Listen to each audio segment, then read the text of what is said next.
Hi, Hill City. Thank you for joining us on this Sunday morning for this recorded conversation. If you aren't aware, we do these discussions kind of intervening on the sermon week. So on sermon week, second, fourth weeks of the month, we meet in person corporately as a larger body. And then on the first and third weeks, when we upload these discussions, we're actually meeting in smaller communities that we call house churches. So if you ever want any more info on that, please contact us. But we are in the midst of a series called Relationship Goals. And the whole point of this series is to examine all types of relationships. We started with our relationship with God as the foundational one, but all sorts of relationships and how Christians, according to the Bible, should be looking at our relationships and how we act in them differently than what we might have heard enforced in culture. And so this last week, John spoke on marriage and talked about the habits we should be forming in marriages, in Christian marriages, so that they are strong and that they actually reflect Christ-likeness. So John, do you want to summarize kind of what you spoke about? So the message was called To the Death. I like saying it in that way because there are only a few relationships that we have in life that we commit to one another to the death, right? And marriages is one of them. Death do us part. We're not saying that as something lightly. We're just saying I'm with you all the way, and it's gonna get crazy, and it is. Trust me on that. If it hasn't already, then it's coming. I know that sounds so horrible, but the whole thing, positive. Real positive start shot. But our faith in Christ, and I mean it, our discipleship, which has the word discipline in there, demands us to leave our comforts to stand with Jesus. And sometimes standing with Jesus, standing for Jesus is very, very difficult. And we come into relationships just through the sermon with a lot of baggage. I wish we came into our relationships fully intact and we're like, you're 100% intact, I'm 100% intact, and we're gonna come together. It's gonna be fantastic, right? But we don't. It is so damaged. And if you were like me, you came into a relationship pretty broken, but putting on your best face, right? Because you have to do your best to make it start. And so we come in with baggage, and so we started with the verse in Philippians chapter 2, and I'll read you just the main part. It just says, "Do nothing out of selfish ambition or conceit." Don't be conceited, but in humility, humbleness, consider others as more important to yourself. I love when Jesus says, "Blessed are the meek," and I think of meek as the words of power under control. You have the power, but you choose not to use it because you humble yourself for the advancement, for the better of the other. Everyone should look not to his own interest, her own interest, but rather to the interests of others, adopting the same attitude that is of Christ Jesus. And then it goes into who is God, but humbled himself, and he emptied himself, and he became a servant, and became in the likeness of humanity, and humbled himself even to the point of death, and death on a cross. And that is the image that we take with us. So we take that image, put it deep within you. That is the image we are trying to imitate to the best of our ability. So with that, we went into something called the Gottman Method, and we talked about the sound relationship house. He built the foundation of what a good relationship, marriage relationship needs, and he has done 40 years of research. This is 40 years of researching people, researching their physiology, their emotions, their facial expressions, a lot of years. And so him and his wife and his and one more colleague, they could figure out if a couple would go into divorce with a 93% consistency. And they're like, no way. But now they have researched this over 6 times, maybe even 7 times by now. So every time they're like, yep. And now other people are getting the same results. And so I'm going to just read you the sound relationship house. Number 1 is building love maps. That means building, understanding what makes the other person tick. Like if they are someone to be explored, you would know different places in their lives, their best friends, their dreams, their favorite colors, their flowers, little things, favorite movies, favorite lines, things like that. You think, oh, that doesn't matter. It matters. Friendship matters, and that's what we're doing in building love maps. Sharing fondness and admiration, and then you're building that up. You're admiring them. You're building them up. You're fond of them. Turning towards, that was a big one for me. That's number 3, is turning towards. That means when you're in trouble, when you're in conflict, when you are going through something, you choose to turn towards instead of away.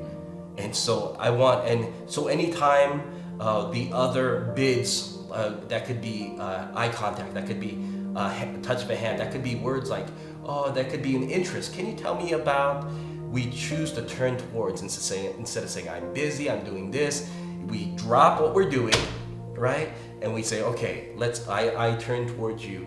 And of course, there's a lot of stats of couples that turn towards each other, their marriage lasts. And number 4, positive perspective, seeing them in a positive light. Number 5, managing conflict. And how you manage conflict matters. We're going to talk more about that when we go into the meat of this. And number 6, making life's dream come true. That just means that if they have dreams that can, if they want to go to Disneyland, I've always had a dream to go to Disneyland. Make it happen. Make it happen. If they want to climb 14ers and you hate 14ers, climb one. Mount Sherman is a good one. It only takes an hour and a half, especially if you drive to the middle of it, right? Make these things happen for them. And lastly, create shared memories, shared rituals, shared moments, shared hopes, and shared values. These are the 7 things that build up a relationship house. And if you build each of these floors, your marriage, your relationship will be so strong. And any of these things stick out to you, Hannah? Well, I just thought it was so interesting. The Gottman Method in general, when you were bringing it up and all the research that's been done, was really interesting. But I had told you, I think it's really interesting. These all make sense for building a strong marriage, but they also even feel like they have broader application to other relationships, friendships. Some of these things are things we just do naturally, like finding out more about a person. But if you're going to have like a lasting relationship with someone, it takes a lot more intentionality than just those beginning stages of, if it's romantic, like puppy dog emotions, or if it's a friendship, sort of that first burst of like, yeah, I love hanging out with this person. To have those long-term relationships, it really does require intentionality in all these areas. So instead of, I think our culture really enforces this idea of, if you don't feel that way anymore, or you don't feel like they're adding to your life in a positive way, then somehow you just give it all up. So I think this just enforces that biblical idea that no, relationships do require work, they require humility, and they require self-sacrifice. I'm not saying there can't be toxic relationships that you should step away from, but I think sometimes in our culture we tend to go the opposite extreme and say, as soon as it's not good for me, I'm out. Yeah, that means you'll have 0 relationships, because at some point in a relationship there'll be conflict and you'll be out. And that's what we're seeing, both in divorce rates and in loneliness people have, because they don't have any deep friendships. Because we don't know how to build relationships because we're not willing to put in that work. I think out of all of them, though, the turning towards, definitely that you talked about, stood out the most to me. Because I think I've seen that in a lot of marriages that have had difficulties, is that beginning stage of, a person never putting down their phone when the other person's talking, somebody trying to make an effort and the other person really dismisses it or puts it off, and pretty soon both of them are doing that. It's such a distraction, right? And I was thinking about that actually this morning. I was like, even for Candace and I, like, what stops us from answering each other's bids is actually our phone. Technology is a huge one, I'm sure. Because I was thinking about, like, we sit in bed and we're being productive, but it actually takes slowness to build maps. It takes slowness to learn one another. It takes boredom and doing something that you might not like and might not be productive to learn each other's stories. And so in a friendship, if you want it to be only productive and only something good for you, then no maps can be built, because maps take you're not looking time. for what's good for the other person. It says, I don't like that game, but I'm choosing to play it because I want to get to know you. The intention is like, I value you, right? It's not I am in competition of, like vain, selfish ambition, vain conceit. It goes against like our Christian understanding of relationship. Yeah. So I know there was a whole part of the Gottman Method that you actually didn't get to in the sermon, because both with the discussion on singleness and with this discussion on marriage, like they're such big topics. For sure. You could do a whole series on them or on the other relationships we're going to talk about. You could go into each of these, right? Yeah. So what you you briefly mentioned that there are the 4 horsemen of relational apocalypse. Relational apocalypse. So what are those? The 4 horsemen of the relational apocalypse is criticism, it is contempt, it's defensiveness, and lastly, it's stonewalling. The 4 horsemen of the apocalypse. This is like the area that is the anti-Gottman method, right? And Gottman speaks about there's over 900,000 divorces in a year. Just think about that. And then in that 900,000 and plus, right, fewer than 10% of those relationships that have fallen apart ever have talked about their relationships to others. Think about that. Yeah, so 90% of the almost 1 million people who got divorced, like never really discussed how things were going. They were alone. And so I was just thinking, we need to be careful in thinking that, this is just, it doesn't matter, right? Because relationships like this, have you ever had, and just being straight up, like, I hate when I see a family divorce, because then it feels like, or there's pressure like, that you have to pick a side. You don't only divorce your spouse, you divorce your friends in that. You divorce groups and families, and so it's not just this. It's not easy. It's not easy. The aftershock goes all throughout a community and throughout your life. It's something that you hold for a long time. And so Gottman speaks about that greater friendship. That's why he wants to build those love maps and fondness and admiration and turning towards, because greater friendships in marriage and greater friendships lead to greater health, wealth, resilience, recovery from illness, and longevity, right? And in any relationship, you really want to build trust, because in a trusting relationship builds intimacy, and a distrusting relationship builds loneliness. Think about that for a moment. And loneliness is, it's like, that's not a big deal. And and you've heard me say this, maybe you haven't, but I say, what's worse than being alone and lonely is being married or in a relationship and lonely. That feels much worse, because there's an expectation, and loneliness is actually the major reason for affairs. It's not sex or desire; it's loneliness. That people are like, they find me interesting, and it's an emotional affair before it's a physical affair. Yeah. So we're going into 4 horsemen, and I just want to start with criticism. Criticism is an attack on their character, right?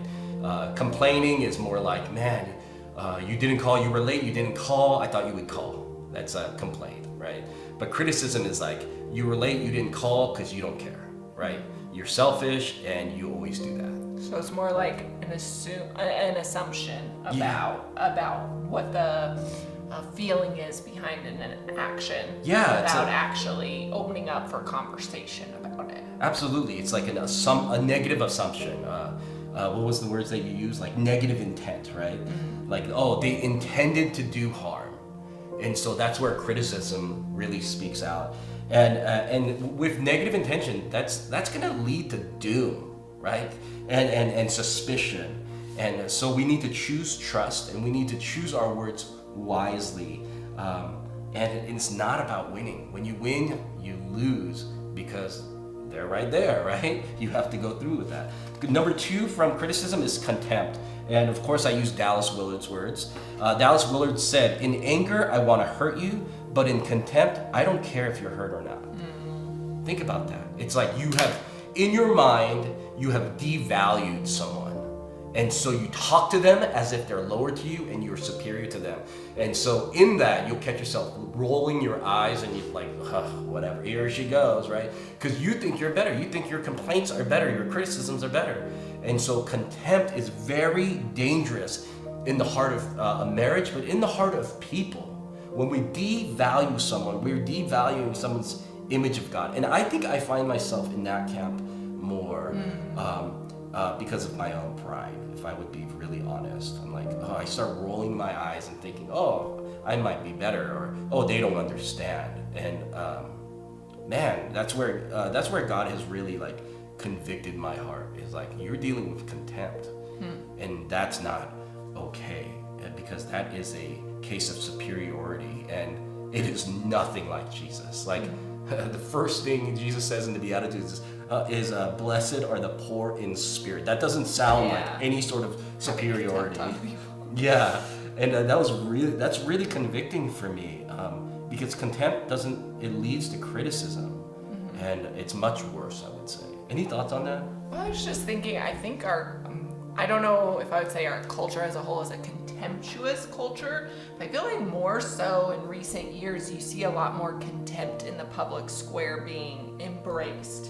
It's no longer like, this person has a different view than me, so just look at Facebook. Let's have a real life, in-person, face-to-face conversation because I value this other person despite what I disagree with. Yeah. It's let's post things that talk about what an ignorant person they are, how stupid their views are, how worthless they are, and then let's act like we're surprised when we have crazy like suicide rates in this country and everything else.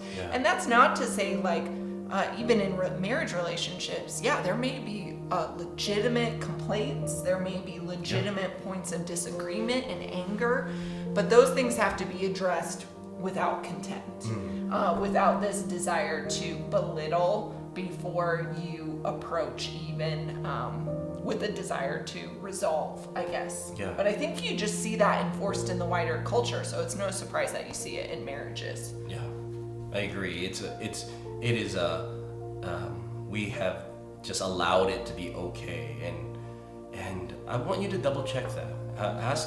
Ask God how He would speak to you in the way we roll our eyes, in the way we use sarcasm and memes and belittling, because we are saying in a way, I am better. There's a superiority understanding.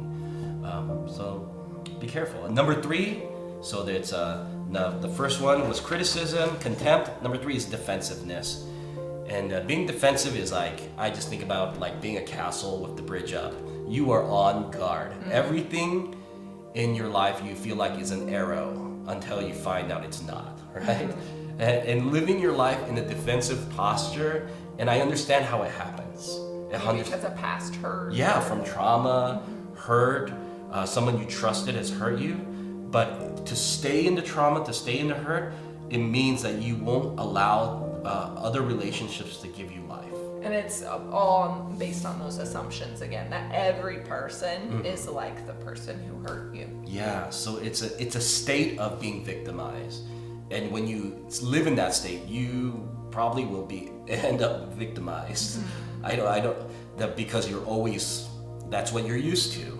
And then you don't open yourself up for supportive relationships that maybe could show you a healthier way. Yeah, that's so good. And defensiveness, be careful if you're so defensive, because it leaves you alone as well. And it allows us to miss the good things that God has for us, and it allows us to miss the things that maybe people are hurting too and need you. And in a defensive posture, there's no way we can help anybody. And number 4, this is the last one, stonewalling. Stonewalling. That means to turn away. And it doesn't mean just like this, like, oh, Hannah said something so stupid, gosh. You just turn away, and then she says something else, and you're like, oh, I didn't hear that.